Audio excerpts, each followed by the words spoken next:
Good evening, ladies and gents. Happy Saturday. Yeah, ladies and gents, I mean, we have women that love, just as many women that love guns as we do.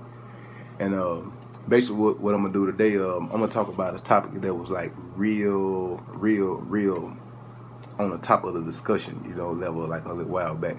It was the choice that, us guys that practice the concealed carry like real heavy or whatever. It was the topic of which one of these firearms to choose from.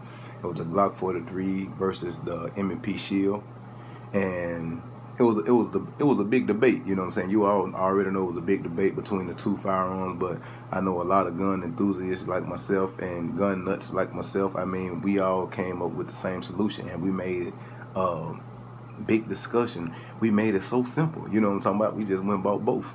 You know what I'm saying? It was awesome, right? So what we're gonna do, we're gonna start off with my favorite one, and that is the M&P Shield 9. The M&P Shield 9. I actually have all the shields. I have the 9, the 40, and the 45. And I don't have the Performance Center version because they didn't make the Performance Center version without a safety. As far as my concealed carry firearms or whatever, I don't do the safety thing. You know what I'm saying? I don't need a safety for my concealed carry firearms. So I didn't bother to get the Performance Center because I don't think they made the Performance Center without a safety. I don't think they did. I think all the Performance Center actually had safeties on it. And like I say, as far as concealed carry, I don't do the safety. I need it ready to go if I have to draw it out. I mean, forbid that ever happen, but I need it, right?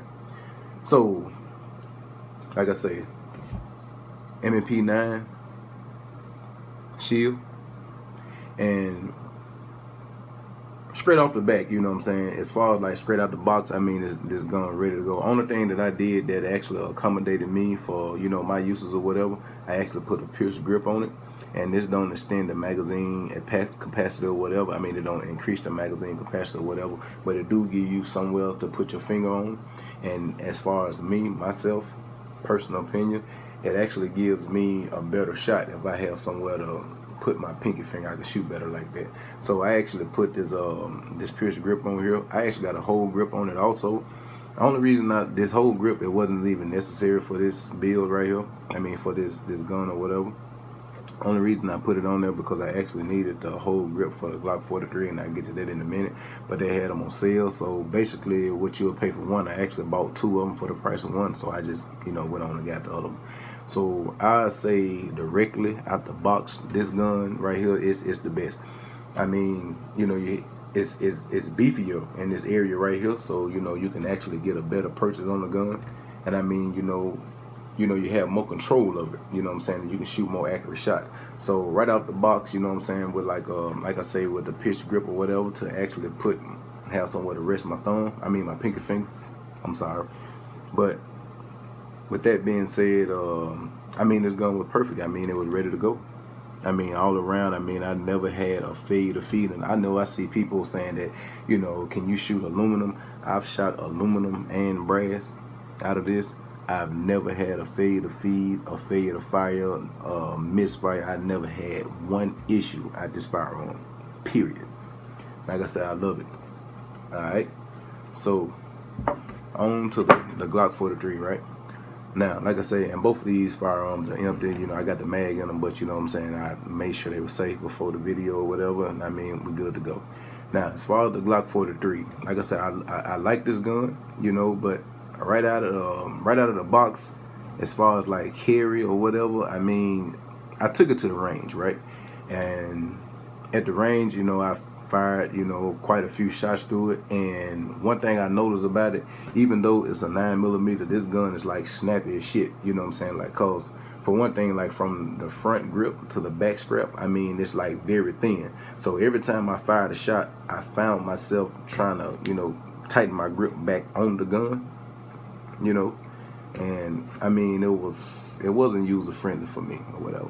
So I searched the internet and I seen quite a few other people had the same issue or whatever, and a solution to their problem. What they did, they added this whole grip. Now this whole grip, I mean, it beef it up a little bit more. It's thicker, so you have better control over the gun, right? So better control, you know, you have somewhere to put your pinky or whatever. So I mean, all around it was awesome. So with these additions, right, and this the whole grip is a +1. You know what I'm saying? So it does increase the magazine capacity or whatever. And since I did that, I still haven't had any kind of failures to feed or any kind of malfunction out of this firearm. I mean, it's perfectly good to go. So now, because of this, it's so small and it's actually more controllable now since I added this whole grip and this pierce extension. I mean, this is kind of like my everyday go-to, even though the shield is my favorite. And I'm gonna tell you why I don't carry the shield as often as I used to anymore. But you know, just for a few review over this gun, like I say, you know, the whole grip, I mean, I love it, man. I mean, it fits my hand perfectly, and with the pierce extension, I mean, everything is good. And like I said, I can shoot this gun just as accurate as I need to. You know, like I said, it's perfect. But like I said, I had to add those, you know, accessories, you know what I'm saying, to be able to manage the snappiness of the gun. But directly out the box, like I say, as far as this pierce grip, I mean, I love this gun. The reason that I kind of pulled back away from it is, for some reason, as far as these hinge triggers that all the Smith & Wesson come with, as of lately, man, I kind of like hate that whole hinge trigger thing or whatever. So basically what I'm gonna do, I'm gonna actually put an Apex trigger in here. I'm not gonna do the whole carry kit, the Apex duty kit, I think that's the name of it. I'm not gonna do that because as far as carry weapons that you actually carry to protect yourself, you needed to fire at all times, right? So as far as like changing the internals or whatever, I'm like strongly against that, as a lot of other people are as well. So I'm strongly against changing the internal. So I won't put the actual carry duty kit in it, you know what I'm saying, to actually lighten the trigger pull. I won't do that, but I will change the actual trigger. I mean, that's not gonna affect anything. I mean, if you just put it in properly or whatever, and I'm, you know, pretty familiar with my firearms, I mean, it's a good overall change that pretty much won't affect anything, right? So out of these two guns, I can't say which one of my favorite. I love them both, you know what I'm saying, but as far as how these sit right now, the Glock 43 is, you know, I carry it more often, you know what I'm saying, and the only reason because of that, like I say, I'm kind of pulling away from the whole hinge trigger thing. But after I put the Apex flat face trigger in there, well, unhinged trigger in there, I don't know, it might be the other way around, I don't know, you know what I'm saying. But you guys tell me what you think, you know, and if you're new to the channel, which the channel is also new, you know, like, comment, subscribe, and in the comments, you know, tell me what you guys think and tell me what you all carry. And as always, like, comment, subscribe, and you know, it's the Badass Outlaw, and signing out. You all have a good day. Stay safe, stay aware.